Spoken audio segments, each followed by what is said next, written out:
Hello, everybody. Hope you're not upset that I'm a little bit early, a couple seconds at least. Welcome. Great to see everybody. Let's see what we get here as far as people online live. We've got Scott Hummer and we've got Marie 2024. So I'm showing zero people watching. Oh, there we go. Now it's caught up. It's two. So anyhow, this evening I don't have an interviewee. But I do have somebody in the works. And so I've talked or I've exchanged emails with his wife. But I've got John Jacob Schmidt, who is the author of the Partisan Operator Journal. So this is the book that was recommended. Hello, Camper Van Clark. Hello, Diana, too. Welcome. Triple G Farms. Oh, gosh, Triple G Farms. I had something and then I put it up. Helen, can you hear me? No, okay, I'll have to get it. I was going to show you that 3-bottle set of Menage a Trois that my daughter gave me for Christmas. Hello, Stray Kitten.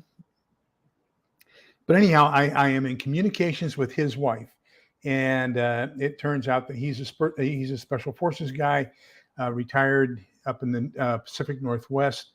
But this is the HF news.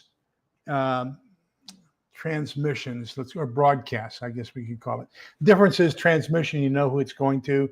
Broadcast, you don't know who it's going to. It's just going out there. Hopefully somebody will receive it that is intended to be received. So radio stations, television stations broadcast. They don't care who listens.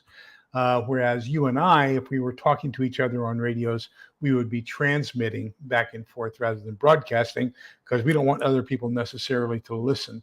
It's a difference in terminology. Hello, TJ in Georgia. I assume GA is Georgia. Hello, Holly Ivans. I'm glad you made it too. And the Martinson family, welcome. Good evening. Nice to see you. I haven't seen that name there before, and I haven't seen TJ in Georgia. That's a new name as well.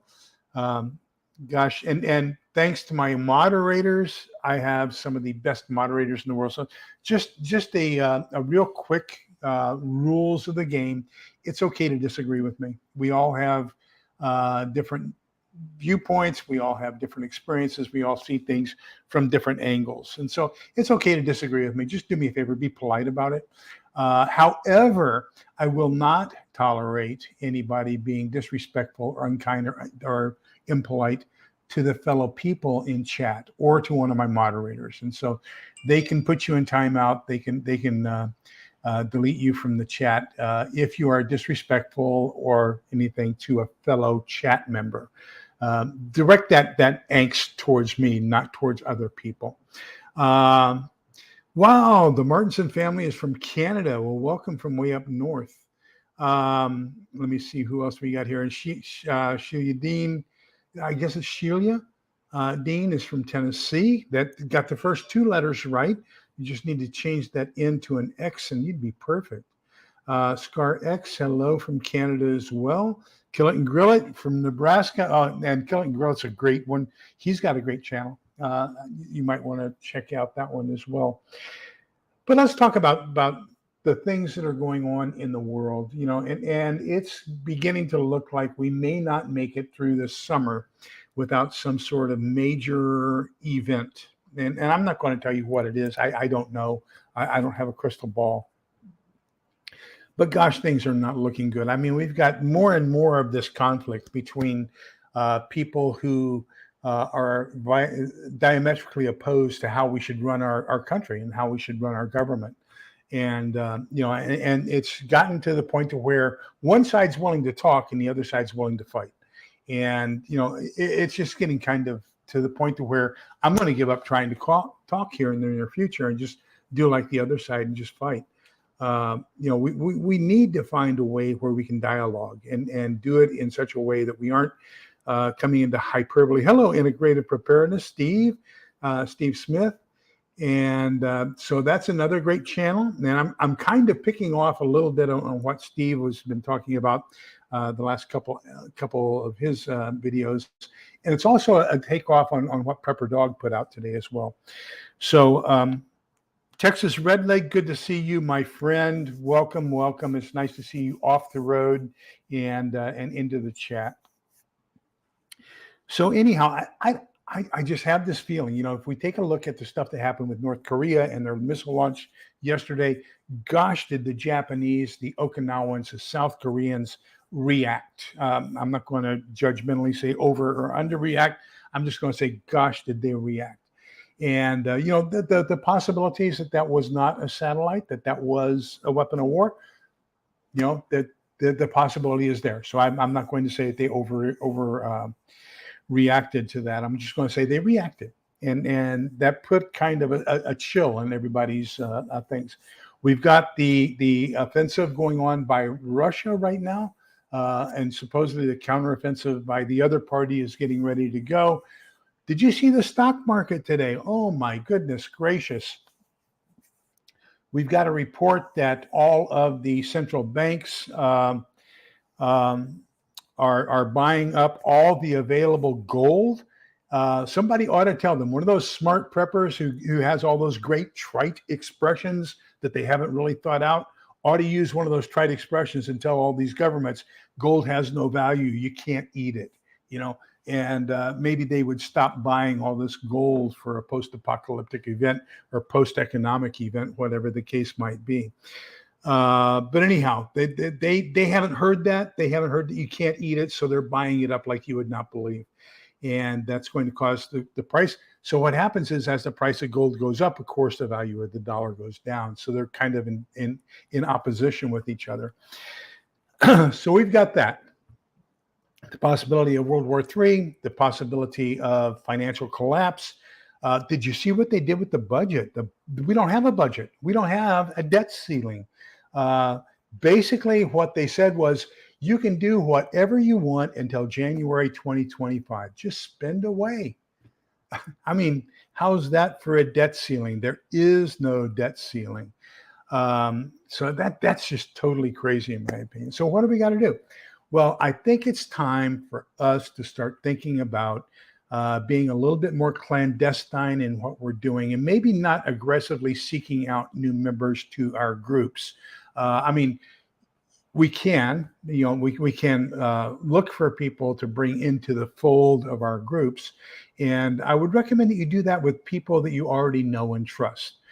If you're going to do it with somebody new, I found a fantastic way that I saw on a channel about a couple of weeks ago, and I tried it at Half Price Books, and it works.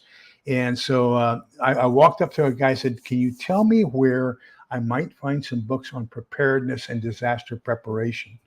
And the guy says, well, I don't know. Do they have books like that? And I said, well, I think so. And so he and I started looking together. We had a good talk while we were talking about it. And so, we kind of talked about, we were on opposite ends of the political spectrum, but, at least we've got somebody else thinking about what do we need to do. So I've got a list of some of the things that I'm doing, and I'm not going to say that this is what you need to do. I'm just going to tell you this is what I am doing.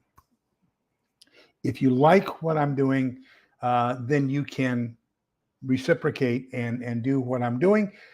I also very much appreciate having your fantastic comments down below. So remember, you guys have brilliant ideas, and I learn something from you every time we have one of these lives. So I look forward to your fantastic comments, and we'll see what happens there. Number one, cash. Now, I would not go for large quantities of cash, but I would start getting and accumulating cash at home. And when I say cash, I'm going to say keep that in $20 bills and smaller. The more ones, fives, and tens you have, the better off you're going to be. You might want to include some precious metals in that as well, possibly some gold. I don't like gold as a post-apocalyptic precious metal simply because it's just so high in value. $2,000 for an ounce, whereas for 1 ounce of silver right now is $25. So you can get that in better increments, and that's going to be a more manageable spending value. But remember, once we hit that SHTF event, it's not what things were valued at prior to SHTF. It's what are people willing to give you for it post SHTF. So, The exchange rate for silver, gold, or even cash probably is going to be stagnant until we start establishing markets again. So black markets, farmers markets, and those kinds of things, where what you're doing is you've realized that the barter one-on-one transaction is not going to happen as easily as most preppers think it is. It's going to be very difficult to find somebody who finds out, who has what you have and wants it. You can agree to a trade and everything else. So you're probably going to go into a market, and those are going to develop, kind of like Mad Max and what was that place called? Barter Town. Okay.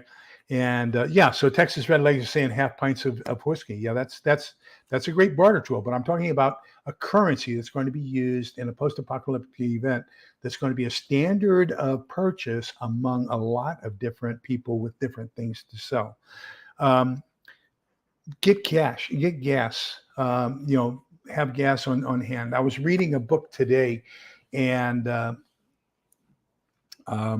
it's talking about how there might be an executive order in a post-apocalyptic society where gas is prohibited from being sold, that it's restricted only to governmental entities.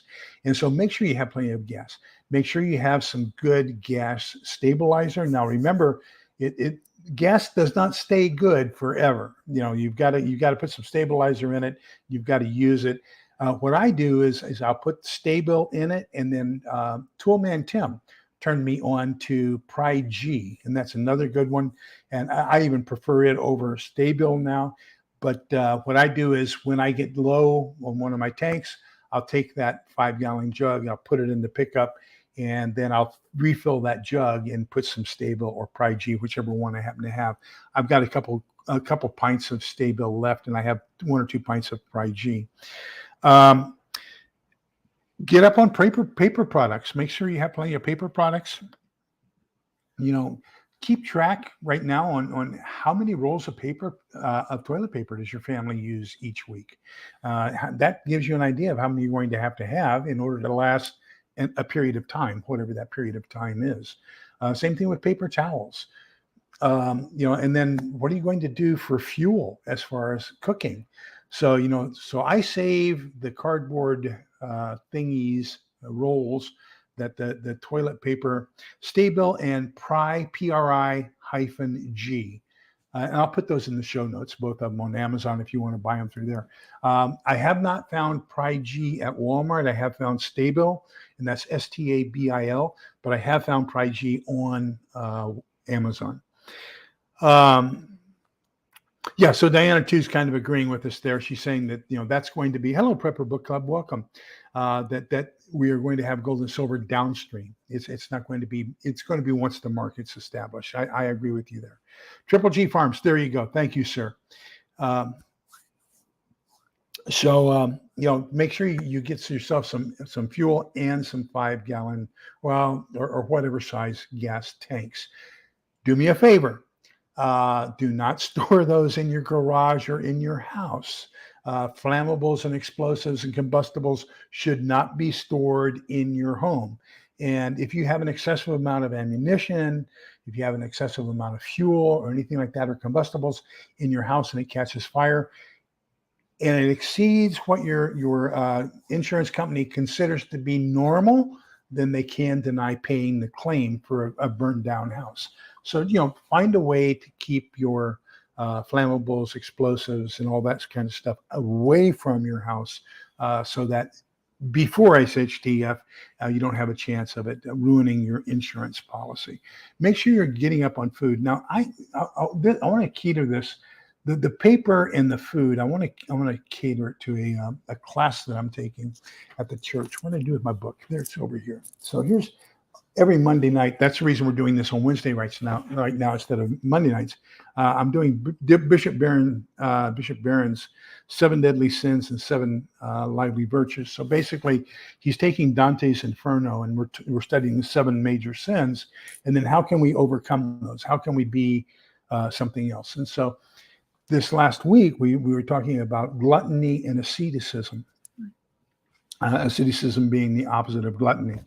And this woman says, during the lockdown, I hated all those prepper type people because they hogged all the toilet paper and paper towels, and there wasn't any left for the rest of us. And I said, okay, well, let me ask you a question. I said, when is the next lockdown going to happen? She says, I don't know. I said, so if I buy a case of toilet paper, an extra case of toilet paper today, does that keep you from getting toilet paper today? She says, no. I said, so now if I've done an extra case of toilet paper every month for the last 12 months, is that depriving you the opportunity to buy toilet paper today? She said, no. And I said, okay, I've got 12 cases in my garage. So now when it comes, are you going to blame me for the shortage for you not having toilet paper? Or are you going to say, hey, he was wise. He stocked up an extra case every month for a year, and he's got 12 extra cases. And so, that's the concept that we want you to get into. Now, when I say time to go gray, that means don't go to Sam's Club and load up with 6 cases of toilet paper. People are going to start looking at you. People might follow you. You've got 2 things. Number one, you've got loading it into your car where you can have people can see you and possibly follow you. The other one is you've got to unload it when you get home. And so people are going to see you unloading that, especially if you live in suburbia like I do. So, take care of that. Triple G, that's a great suggestion. Make sure you have all the extra belts, hoses, oils, filters, and spark plugs if you have a gas generator and things like that. That's fantastic. Thank you. I wholeheartedly agree with you, Prepper Book Club. I wholeheartedly agree with you, but we caught the blame.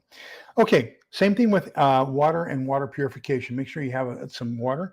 I would say right now, I saw Southern Prepper 1 has developed his own water purification filters, and you can get those on his channel. I will tell you that right now, when we went to Costco, last time we went to Costco last week, they have 5 Sawyer filters, or were they Life Straws? Anyhow, they have 5 water filters on sale.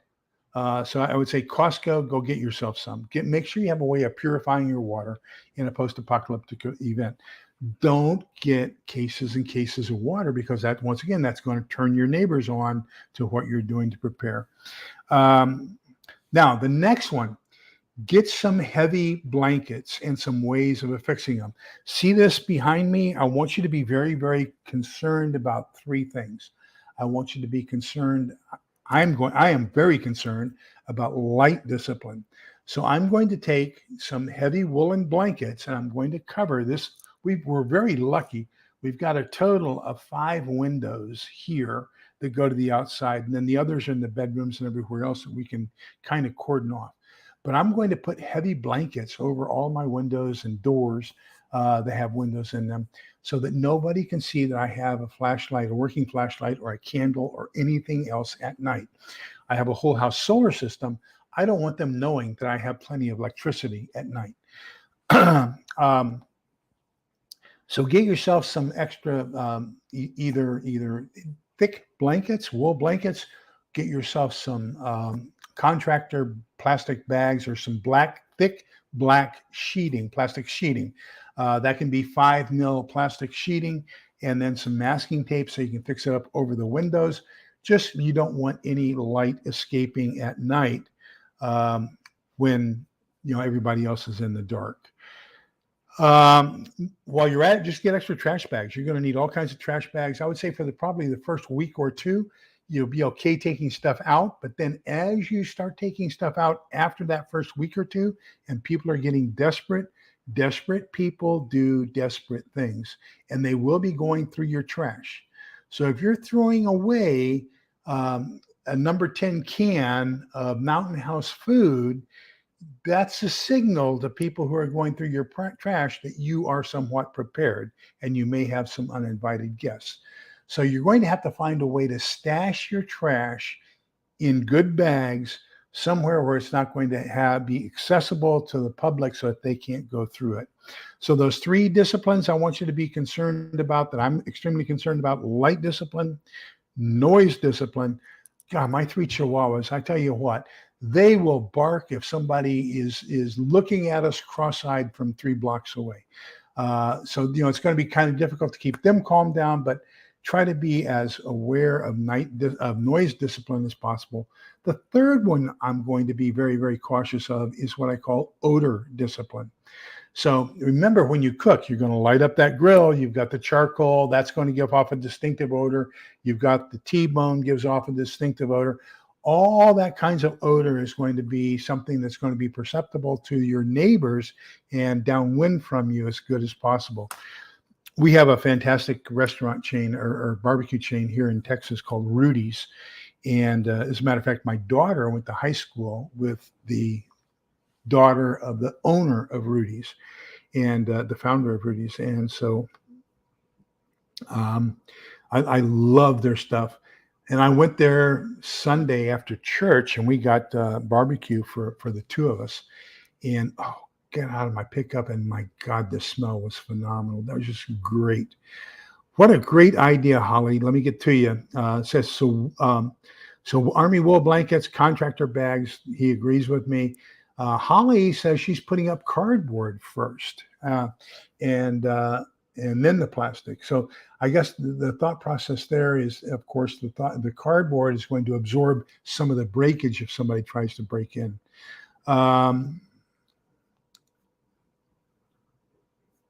Yes, Little Lone Prepper. That's a fantastic one, and it kind of hangs, and it looks like an old blister bag, and it's got the tube that comes down. That's a great piece of gear. I strongly recommend it. As a matter of fact, I'll put a link to it down below. I believe in it very strongly. I have 2 of them, and I have screws already mounted outside in the patio, some eye hooks where we're going to mount ours when it comes time to use them. Yeah, Walmart clearance aisle does sometimes have good stuff. The next one you want to work on is getting OTC meds, especially pediatric medications, really in short supply right now. Do me a favor. Don't go out and just willy-nilly buy a whole bunch of them. Just buy 1 or 2 at a time and do several trips so that you're also allowing other people with sick children the opportunity to have their meds for their children. But you want to take a look at getting as much of the OTC as you can.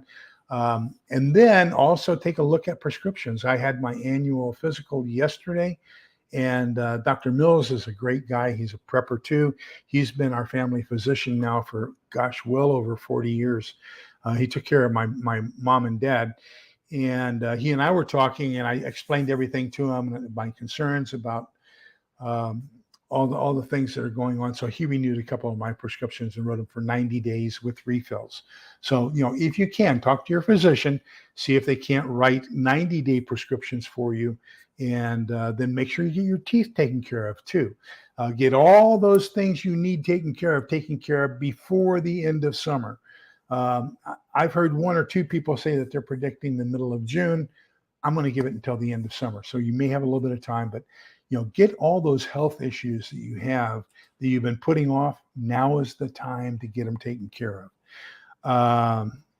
Make sure you have fuel to cook, charcoal, wood. Remember, wood takes 6 months to cure so that you can use it in a fire without excessive smoke. And so now is the time. If you only have a 6-month supply of charcoal, gas fuel, and everything else for your propane stove or whatever, now is the time to start gathering that wood and curing it. And so also make plans on how you're going to acquire that wood and make sure you have a replenishment for it. Make sure you take a look at getting soap and hand sanitizer and things like that.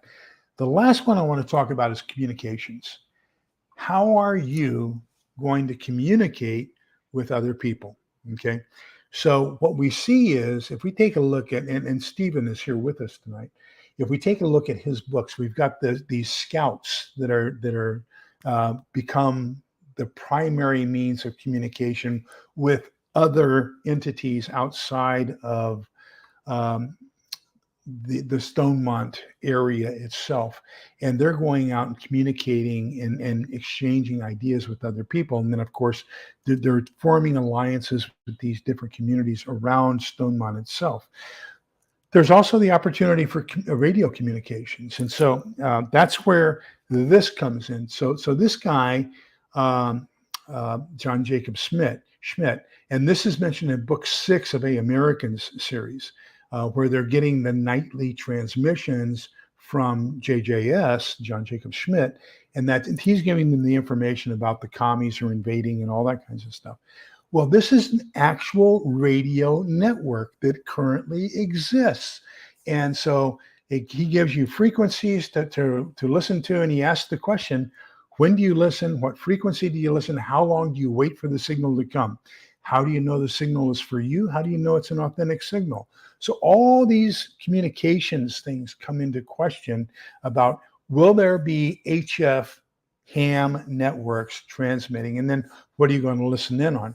That's where I got really concerned about my inexpensive hand crank AM FM radios, and found out that the slide going between long wave, short wave, AM, FM really wasn't working as well as I would like for it to. So I'm going to invest in some other stuff. Well, the radios that are recommended so far in this book are the Texsun PL8. Now, these are only receivers. Texsun PL880, the PL680, and the PL368. Now, the PL368 you can get for around $89, $90. It has all of the HF and low VHF ham frequencies in it, and you can also get a long wire and a loop and a whip antenna, and that whole setup with the PL368 will cost you somewhere around $110, $120. These are all 12-volt systems, which means you can hook them up to a car battery or hook them up to your car, and then you can listen to any of these scheduled transmissions that are coming out. Now, in order to get the information back to them so that you can provide information so it becomes a two-way street, you're going to need a transmitter. And that's going to be a different story. So I hope that we will have him on here very shortly, and we can talk about what are some of the recommended transmitters or transceivers that we can have. My personal opinion, this is just take it from an old signals intelligence guy. Your Baofangs and your Yaesus are high VHF, UHF, SHF transceivers, okay? They are line of sight only. So the way you get extended range with those is you're transmitting from your transceiver to a responder, and that responder is going to then retransmit out to another person. So that's going to increase your range. Well, those, and they're called relays. So that transponder relay is dependent upon electrical power. So if the power grid is down, if it doesn't have gas backup, and it's not going to be an indeterminable amount of time that you're going to have gas backup, then you're not going to have that relay available to you, which means that now all you have is a very expensive walkie-talkie that's line of sight only. So just remember that. So here's how I've heard people say, well, I don't want to get into HF because you can't talk to your neighbor across the street. That's what we might call malarkey. So in HF, okay, in high frequency amplitude modulation, you've got your antenna, and it sends out two different waves. One of them is called the ground wave. So it kind of creeps along the ground, and then it goes out a certain distance, okay? So if you're in town and you're listening to, let's say, KINT in El Paso, radio 1590, and you can hear it in El Paso because you're catching the ground wave, okay? And then they stopped transmitting when I was growing up at sundown. Now, people in Oklahoma City are listening to KOMA, and I think it's 1420 on your dial. But KOMA was transmitting, and they got the ground wave around Oklahoma City and the suburbs around Oklahoma City. But it also had what's called a tropospheric wave. So it shoots it up into the troposphere, and then because it's long wave, it bends when it hits that troposphere instead of going through it. If you have UHF or high VHF, SHF, those waves are so short that they go through and it goes out in outer space. But HF bends and then reflects back down to the earth. So we were in that area where we got the reflection from KOMA in Oklahoma City, and we got KOMA, and that was a rock station. So that was the only rock station we got at night in El Paso when I was growing up, until the DJs from KINT went across the border to Ciudad de Juarez, and they opened up a pirate radio station called Eki Edi Oka, or X Rock, and so that became our 24-hour rock station everybody went to, because they weren't confined by the FCC. They were confined by the Mexican radios. So anyhow, that's kind of an explanation. So now, let's say that the ground wave goes out 30, 45 miles, and then that skip or that first reflection comes back down 500 miles away.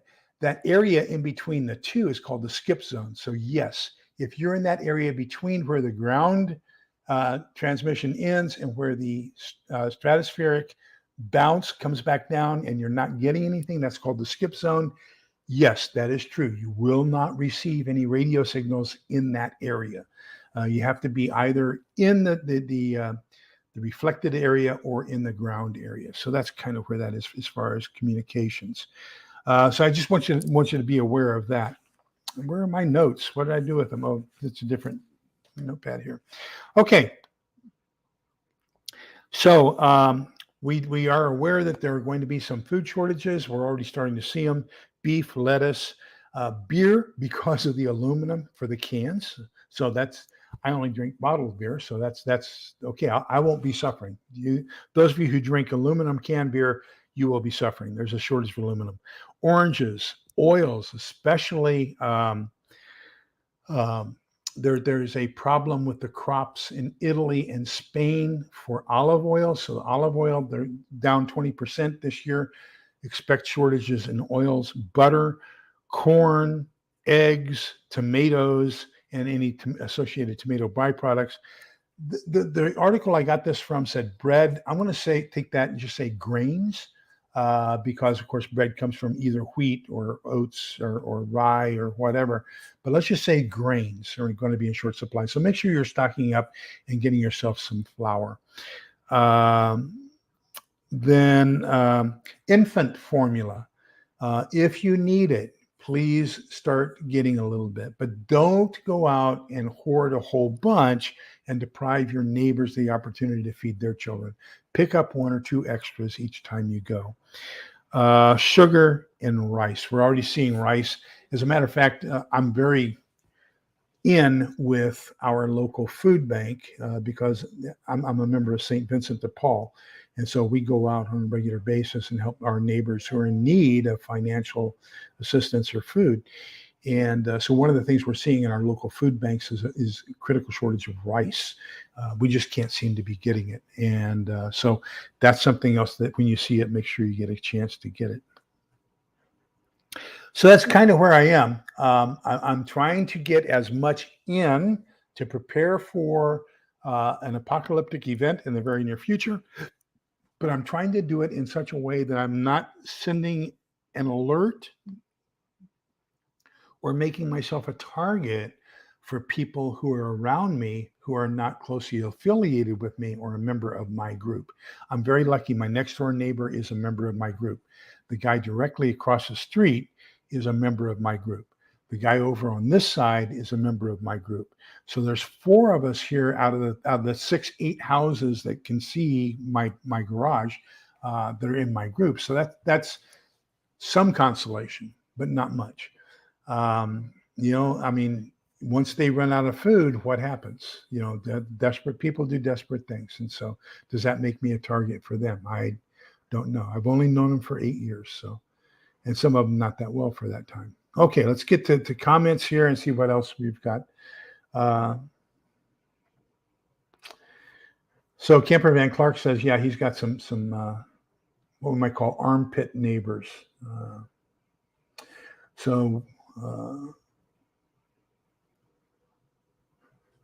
Yes, so wool blankets are I prefer a wool blanket to a sleeping bag, to be honest with you. Actually, there's something in the military I bought when I was in Field Station Augsburg in the late 70s. They came out with this thing called the poncho liner. A lot of people call it a whoopee. And so I bought one, and that has been my primary blanket on my bed, regardless of single, married, whatever. until my wife stole it from me. Now that's her favorite blanket, so I had to buy another one so that we each have our own. But yeah, if you can find the poncho liner on Amazon or on eBay or anywhere like that, and you can afford to get one, please, I strongly recommend getting a poncho liner or a whoopee, and get it to mil spec. That's going to be one of the best things you can do. Okay. I'm breaking up. Okay. Is that any better? Anybody else having problems hearing? And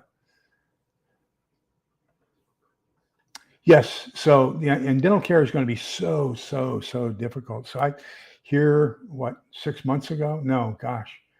Uh, I don't know. It's been longer than that. Maybe I had all my teeth pulled. And so these are my porcelain teeth that have been drilled into my, so I've got 8 posts. I think I showed you all pictures of after the surgery. They drilled 8 posts, 4 up here, 4 down here. And then they screwed all of these uh, porcelain dentures into my mouth permanently. So that's why every once in a while I lisp with my S's, because I have this apparatus in the roof of my mouth that kind of sneaks some air through it every once in a while. Looks like there's going to be shortages on almost everything. I need to pick up some more olive oil and oats. Yes, and make sure you keep your olive oil in a cool, dark place. Hello, KP. KP Heathen. Wow. From Louisiana. Great. Welcome, neighbor. We have a lot of Louisianans that moved here after Katrina. As a matter of fact, 2 of my wife's favorite students were 2 young men, 8th grade students from New Orleans right after Katrina. She kind of still keeps in contact with them. Okay, so that's pretty much where we are. What are you all doing as far as acquiring things, but yet keeping it where people don't know what you're doing? Some other things. If you have unnecessary bumper stickers or anything like that, like shows the family size and all that kinds of stuff, get rid of it. If you have political stickers on your vehicle, unless you want to be a target, get rid of those. Get rid of any political stickers in your yard. I bought this for my pickup a long time ago. Okay. And I decided that because there are so many people who don't study history and don't know that until 1517, when Martin Luther broke from the Catholic Church, that all Christians were Catholics. There's a lot of people out there who say the Catholics aren't Christians. And then you don't do what the Catholic Church says, you only do what the Bible says, but then they forget that it was a Catholic Pope who had the Bible canonized. So it was the Treaty of Trent and the Treaty of Rome in 425 AD. The Catholics are the ones who put the Bible together. And then, of course, Martin Luther, when he left the church, he threw some books out, maybe for good cause, maybe not. The New Testament books, however, the Lutherans still don't have those New Testament books in that Martin Luther threw out. John Calvin, when he started the Protestant Reformation out of Switzerland, brought those books that Martin Luther threw out back into the Bible. So, there's a lot of things that my favorite quote, and this pertains to especially those of you who don't know history, especially theological history or religious history. One of my favorite quotes is from Will Rogers, and it says, "What you know is not what gets you in trouble. It's what you think you know that isn't so that gets you in trouble." So, just beware of that. And here's another caution. I was watching a guy talking today about bug out bags, because we were talking last night about bug out bags. And as a matter of fact, Stephen Smith on integrated preparedness has put out 2 videos on bugging out. And they're about 22, 23 minutes each. So both of those were today.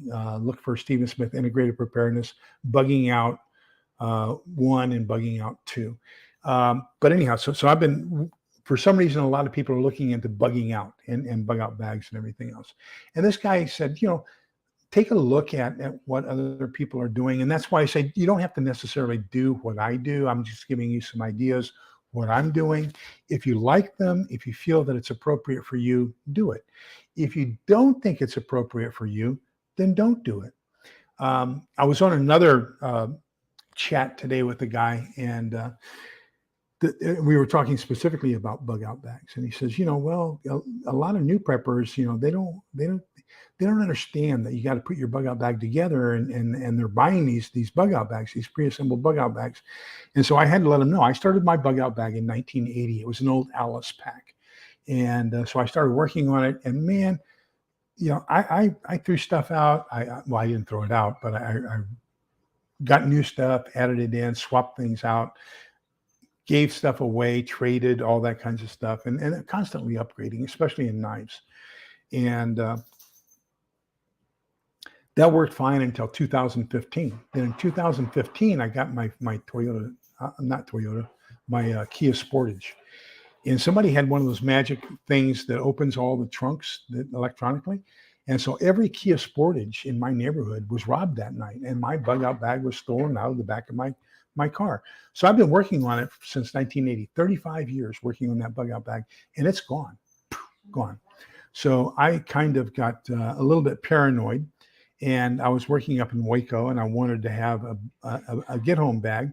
So I ordered one from Echo Sigma. Now here's, and this is 2015, so it's 8 years old now. So I've done the same thing.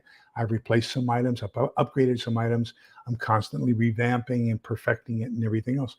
That is the way life goes. So here's the triangle. Okay, you can, and you got 3 points. You got point 1, 2, and 3, right? The 3 points are expensive, or I guess a better way to put it would be inexpensive. Okay, or cheap, some people would say. Another point is going to be fast, and another point is going to be good quality. You can only have 2 of the 3 at any one time. So if you want it fast and good quality, it's going to be very expensive. Okay, it's not going to be inexpensive. If you want it good and inexpensive, then you're going to have to acquire things over time, and it's going to take you a lot of time to do that. So if you want them inexpensive and quick, it's not going to be good. So you have to take that rule of 2 of those 3, and that's how you're going to be building your bug out bag or whatever.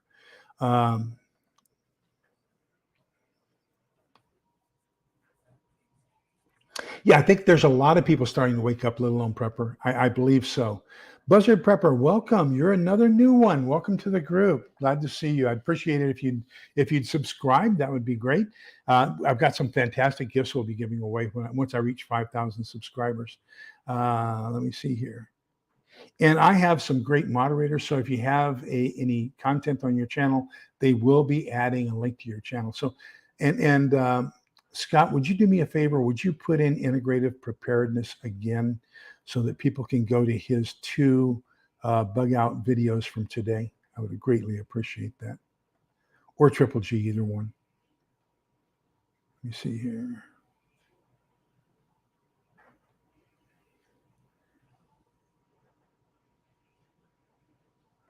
Okay. Great going. Yeah, chicken. I believe chickens are going to be another one. Dairy and chicken/eggs are going to be kind of critical. So make sure, and don't forget ghee. Get a jar of ghee if you can afford it. That's going to be your long-term version of butter.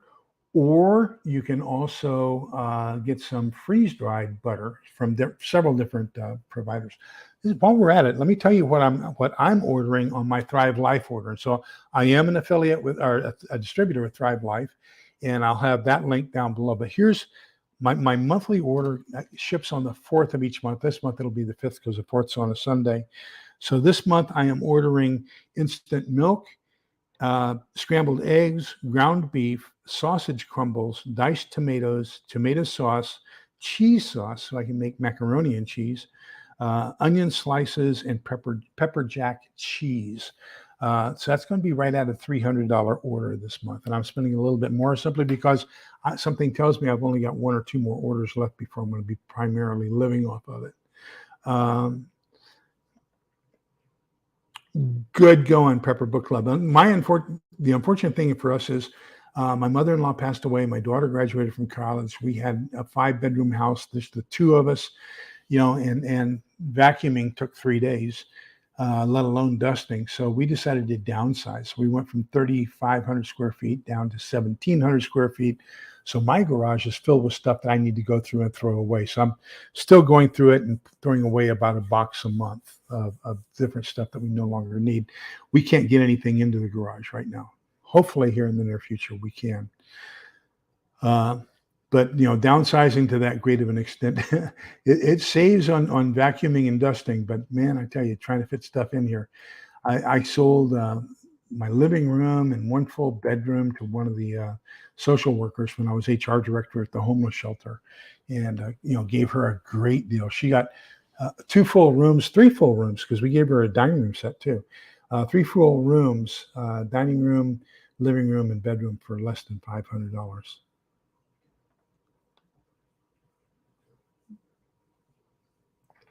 Oh, okay. So Sancta Maria, Mater Dei, ora pro nobis peccatoribus, nunc et hora mortis nostrae. Amen. So that's the Latin version of that, in case you didn't know. And the first part is Ave Maria. Let me see. Hail Mary, full of grace. Gratia pleni.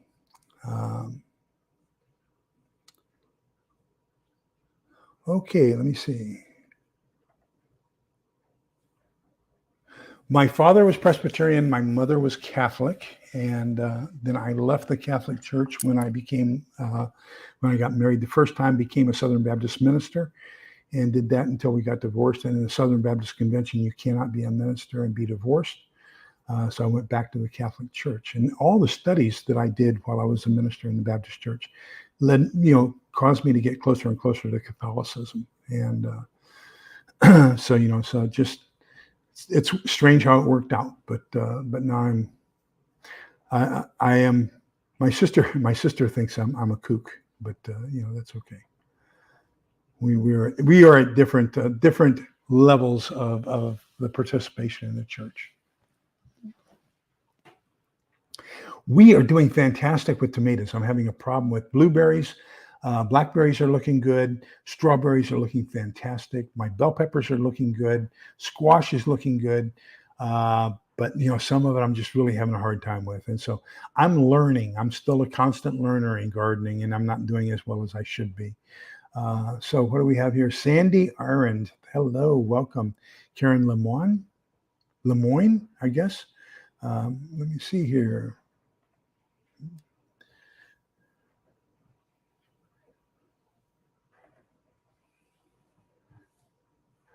Canning is a skill I have not yet mastered, and there's another video I want to recommend. City Prepping put out a fantastic video on his recommended library, prepper library. And I did one a while back. I'm about ready to do another one because there are some fantastic fiction books you need to read because they give you such great insight. One of my favorite examples is, and I'm not sure which book it is, I think it's in book 2 of the Stonemont series by Stephen Smith. There's a character, Naomi, and she's Native American, and her mother is Native American. So Naomi, I believe, is with Christian, and they're walking, and so they approach the hut where her mother lives, and Naomi tells Christian, "Stay behind. I've got to go forward." And so she goes forward, and she calls her mother out, and her mother comes out and looks, I believe, at the sun, and then after she looks at the sun, she walks back inside. So then Naomi goes in and talks to her mother. Then she comes back out and gets Christian. So that was all, and this is in a fiction book. So this is really explaining how things really are. It's a great way of explaining how you can say, "Hey, I'm approaching you and not under duress. I am safe." And then the person coming out of the house saying, "There's no bad guys in the house." By her looking at the sun, she's telling her, "There's no bad guys in the house. Okay, you can safely come in." If she had looked directly at her instead, and said, "Oh, come on in," that may have been a signal there's bad guys in the house, don't come in. Okay. So how do you work out those kinds of communications? So by reading some of these fiction books, I'm going to say Stephen Smith, the Stillmont series, A Americans, the Survivalist series. I'm reading another one now. We've got the Partisan Operator Journals by John Jacob Schmidt. We've got another fantastic series that I'm into, which is Franklin Horton. And so he's got two different series that kind of tie in eventually. But there's all kinds of great fiction out there. William Forstchen, get his trilogy. Then there's all sorts of nonfiction that you have to have as well. Some of the things you may not think about, so like little things. I'm working on giving you a class on codes and ciphers. And so, this is an example of codes, the International Morse Code. Then you've also got the Q codes, so like QSL, QSL IMI means how do you copy? And then if they say I acknowledge receipt, all they have to do is come back and say QSL. Well, that's a code because the three letters can be a whole variety of different meanings. And so, that's you get those by reading fiction books. And so I strongly recommend you not only focus on the nonfiction, you also focus on the fiction because there's some great content out there. That's why we have the Fiction Book Club every last Thursday of the month. Holly, I'm with you. I'm going to say 99.9% of the circumstances, I am staying right here. I am not leaving. So James Carroll is recommending Red Feather. That's the canned butter. Or is it cheese? Can't remember. I think it's butter.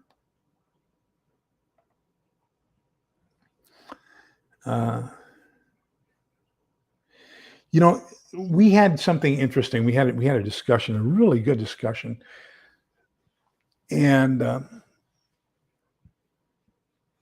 about forgiveness, and what it takes to forgive, and then, but forgiving does not necessarily mean putting yourself back in the same situation again, too. So,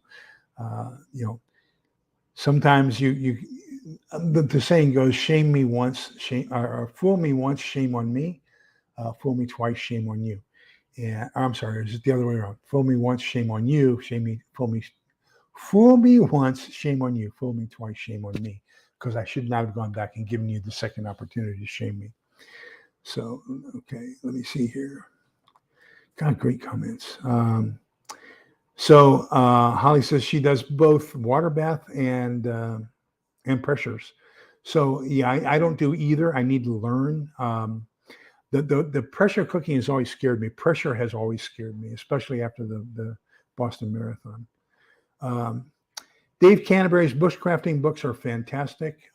And especially if you're bugging out and you're going to go into the wilderness, then I strongly recommend that.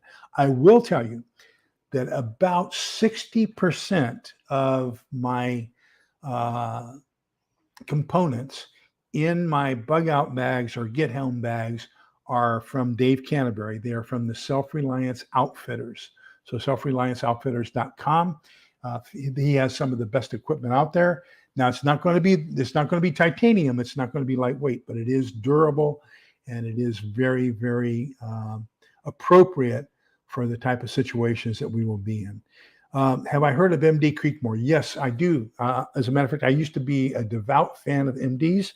He asked, what can I do to better my channel? And I said, well, one of the things that you might want to consider is working on diction, because you come across, although you're not, I realize you're not, you come across with your accent as a hick, and that can be off-putting to some people. And then, he took that really, really hard, and so I don't follow him anymore. He asked for my opinion. I gave it to him, and didn't mean he had to do it. Just that was an opinion, and so yeah, he's great. He's got a great book. He gives fantastic advice. I would recommend that you follow him. Just because I don't follow him anymore does not mean he's not one of the best, and he is one of the best.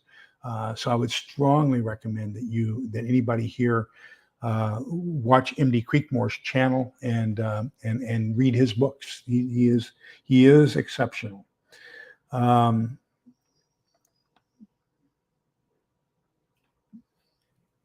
I have never heard of him, so let me write that down, and I will check into him. Of course, I've got my reading is probably I've got 12 books bought that I need to read yet, and two of them, The Fourth Turning Point and what's the other one? Dalio's book. They're encyclopedias, so I'm going to have a hard time getting all that done here in the near future. I got to spend more time reading and less time on YouTube. Michael G. Hoff. Okay, I'll take a look at him. Thank you for that, Prepper Book Club. Appreciate it. Okay, great. Yeah, red feather is the cheese, and baga is red feather is the butter. Baga is the cheese, or bega. Let me see.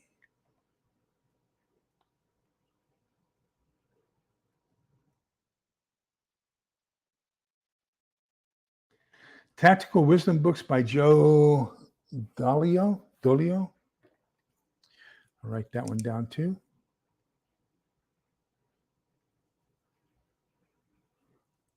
Thank you for the book recommendations. Auslander Jack, how you doing? Welcome. So Jack's been doing some videos recently about getting his greenhouse ready and trying to get his garden ready down south. And so the question that I asked him was, the soil where he is in Australia looks an awful lot like the soil from where I'm from out in West Texas. And so the question I asked him was, what do you do to amend that soil? So we've been going back and forth, and he's been telling me how to amend soil. And but he's got some great stuff going on. He also just had a litter of puppies. Litter of puppies. How's that? There we go.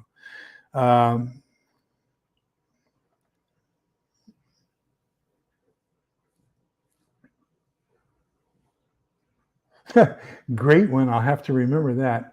So once anyone can make a mistake, twice you're suspicious, third time we know you're stupid. Isn't that the truth? You know, what is it that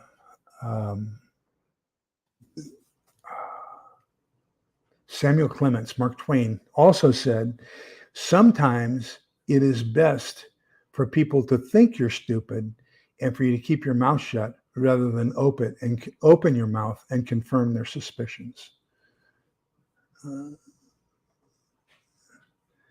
Okay. So I imagine this is about pressure canning. Yeah, I've got to learn to do that.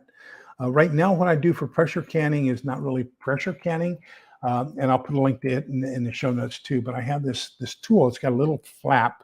It's a rubberized flap, and so you take your canning jar and you punch a hole. It has one of these pins that you punch a hole in the lid of that cap with, and then you put this. It's got a adhesive on half of the flap, and then the other part of the rubber flap fits over that hole. Then you have this kind of like a syringe, a reverse syringe. So as you push down, it sucks air out.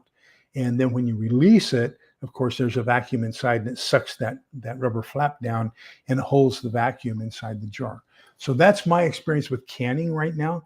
I use that primarily for like sugar, flour, cornmeal, macaroni, spaghetti, those types of things. So I haven't really used it for anything like tomatoes or pickles or anything like that. So my form of canning is very rudimentary now compared to most of you. Thank you, Scott. Appreciate that.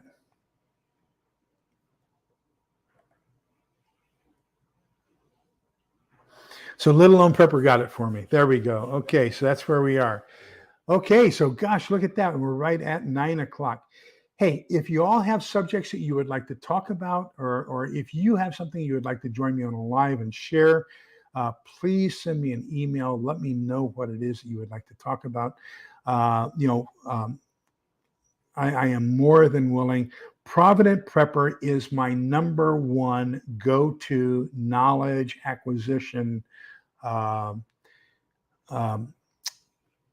Kylene and Jonathan, and both of them, and they are the ones who got me into, because I watched them. They are on the board of directors for the American Civil Defense Association, TACDA.org. So TACDA.org, and that's where I get my those big semi-annual civil defense type journals on how to prepare for nuclear war and everything else, how to survive a riot and everything else.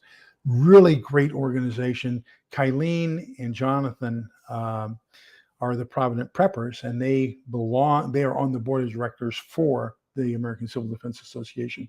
That is a superior channel. I would put that probably number one. If I said there's one channel as far as nonfiction preparedness that is a go-to channel, it's got to be Provident Prepper. That would be my number one.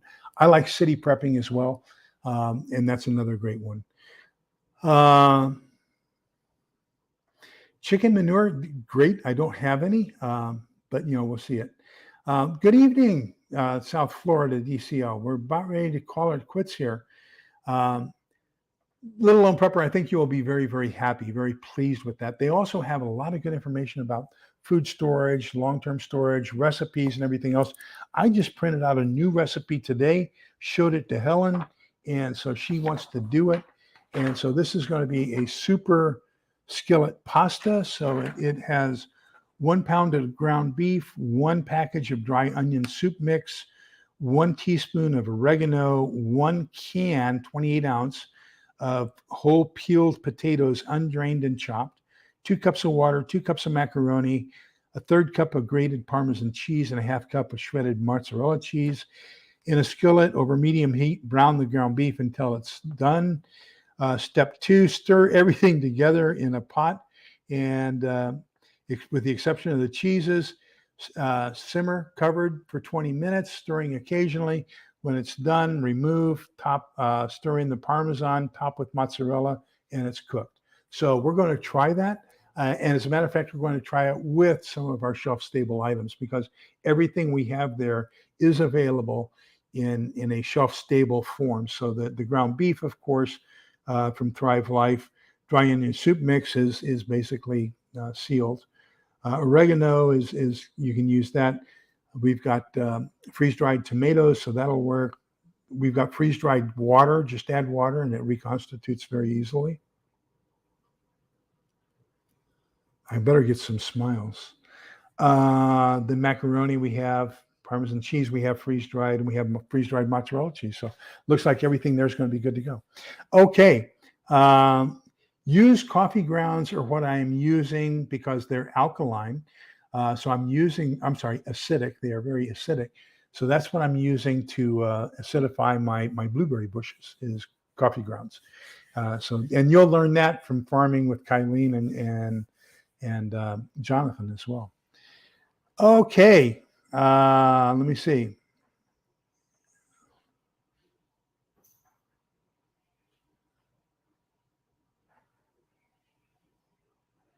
Uh-oh. Okay, so remember Luke 6, Luke. Gosh, Exodus 6. Or is it Numbers? It's Numbers 6, verses 24 through 26. So the Lord bless you and keep you. The Lord let his face shine upon you and be gracious to you. The Lord look upon you kindly and give you peace. And remember, Ephesians 4:32 says, be kind. Okay. But remember that we're all in this together. And we need to help each other as much as possible. Remember that we got to come out of this together. We've got to help each other. We've got to be kind, polite, and respectful to each other. So please take care of each other, because togetherness is the key. And oh, wow.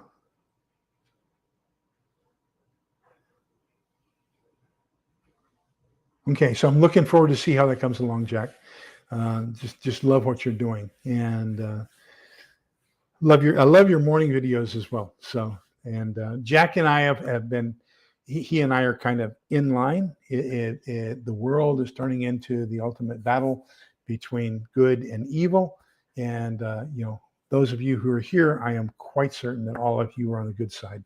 So remember to stay on the good side, and all praise and glory goes up. So thanks, y'all. Have a wonderful evening. And if you get a chance, do something nice for somebody tomorrow. Take care. Bye-bye.